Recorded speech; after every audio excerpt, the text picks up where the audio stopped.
नमस्कार. आज आपण एका अशा पुस्तकाबद्दल बोलणार आहोत ज्याने लाखो लोकांचं आयुष्य बदललंय.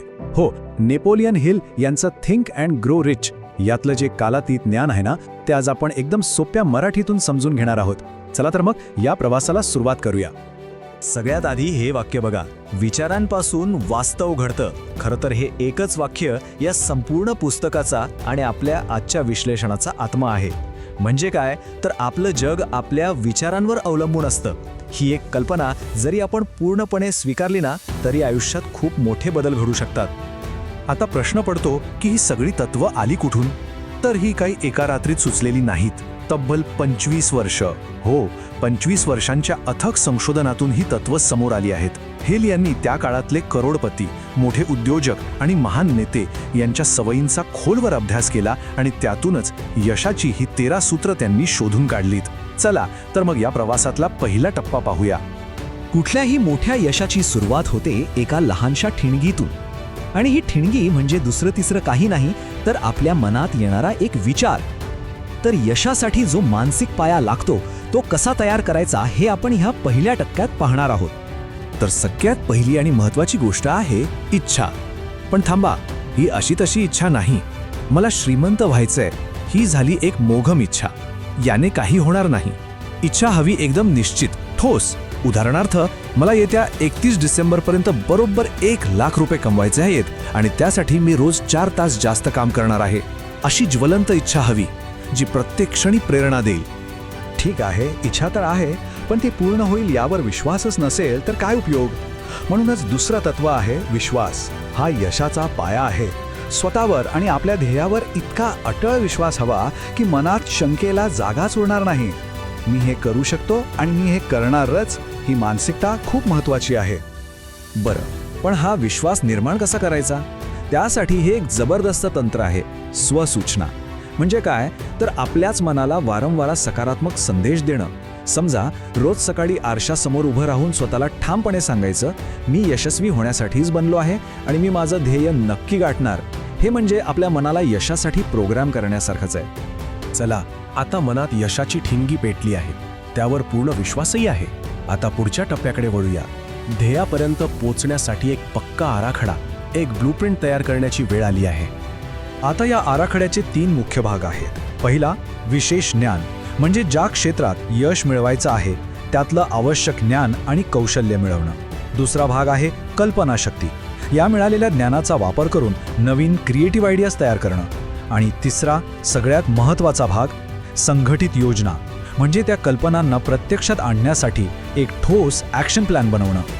आणि हो, एक गोष्ट कायम लक्षात ठेवायला हवी. समजा एखादी योजना अयशस्वी झाली तर खचून जायचं नाही. आपलं ध्येय तेच ठेवायचं, फक्त तिथपर्यंत पोहोचण्याचा मार्ग म्हणजे आपली योजना बदलायची. ही लवचिकताच यशाची गुरुकिल्ली आहे, नाही का? आता बघा, मानसिक तयारी झाली आहे, एक पक्का प्लॅन पण तयार आहे. पण या सगळ्याचा उपयोग कधी होईल? जेव्हा आपण कृती करू, ॲक्शन घेऊ. योजना फक्त कागदावर राहून काहीच होणार नाही. चला पाहूया, कृती करण्यासाठी कोणती तत्व आवश्यक आहेत. यशस्वी लोकांमध्ये एक खूप मोठी सवय दिसून येते. ते माहितीच्या आधारावर पटकन निर्णय घेतात आणि मग त्यावर ठाम राहतात. या उलट बहुतेक लोक निर्णय घ्यायलाच खूप वेळ लावतात आणि एकदा घेतला की तो सतत बदलत राहतात. त्यामुळे योग्य वेळी योग्य निर्णय घेण्याची क्षमता ही यशासाठी खूप जास्त गरजेची आहे. आता कृतीमध्ये सातत्य टिकवण्यासाठी हे 2 आधारस्तंभ आहेत. पहिली आहे चिकाटी, म्हणजे कितीही अडचणी आल्या, कितीही अपयश आलं तरी हार न मानता प्रयत्न करत राहणं. आणि दुसरी शक्ती आहे मास्टरमाइंडची, म्हणजे काय तर एकट्याने लढण्याऐवजी आपल्यासारख्याच हुशार आणि ध्येयवादी लोकांचा एक ग्रुप तयार करणं. कारण जेव्हा अनेक हुशार मेंदू एकत्र येतात तेव्हा त्यांची ताकद अनेक पटींनी वाढते. तर आता आपण शेवटच्या आणि सर्वात प्रगत तत्वांकडे आलो आहोत. या अशा काही शक्ती आहेत ज्या थेट डोळ्यांना दिसत नाहीत पण आपल्या प्रयत्नांना अनेक पटींनी वाढवण्याचं काम करतात. हेल यांच्या मते हे एक अत्यंत महत्त्वाचं तत्व आहे.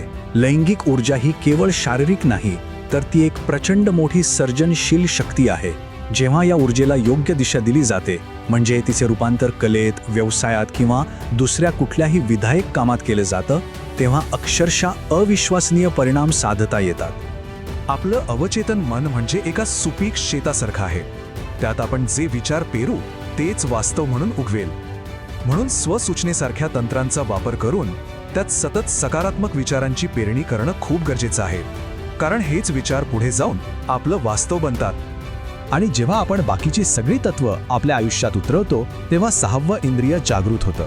ही एक प्रकारची अंतर्ज्ञानाची शक्ती आहे, ज्याला आपण गट फिलिंग म्हणतो. यामुळे अचानक योग्य कल्पना सुचतात, योग्य वेळी योग्य निर्णय घेतले जातात. असं वाटतं जणू काही आपलं अंतर्मनच आपल्याला मार्ग दाखवत आहे. तर मग या सगळ्या 13 तत्वांचा नेमका सार काय आहे? या प्रवासाच्या शेवटी आपल्याला कोणता मुख्य संदेश मिळतो? चला ते पाहूया. आणि हाच तो संदेश आहे. बाहेरची परिस्थिती काहीही असो, कितीही वाईट असो, पण जर आपली मानसिकता, आपल्या सवयी आणि आपले विचार मजबूत असतील तर यश मिळवण्यापासून कोणीही रोखू शकत नाही. सोप्या भाषेत सांगायचं तर आपलं आतलं जगच आपलं बाहेरचं जग घडवतं. हे सगळं ऐकल्यानंतर आता फक्त थांबायचं नाहीये. एक प्रश्न स्वतःला विचारा. जर खरोखरच विचारांना वास्तवात बदलायचं असेल तर आज उचलली जाणारी ती पहिली छोटीशी पण महत्त्वाची पायरी कोणती असेल? यावर नक्की विचार करा.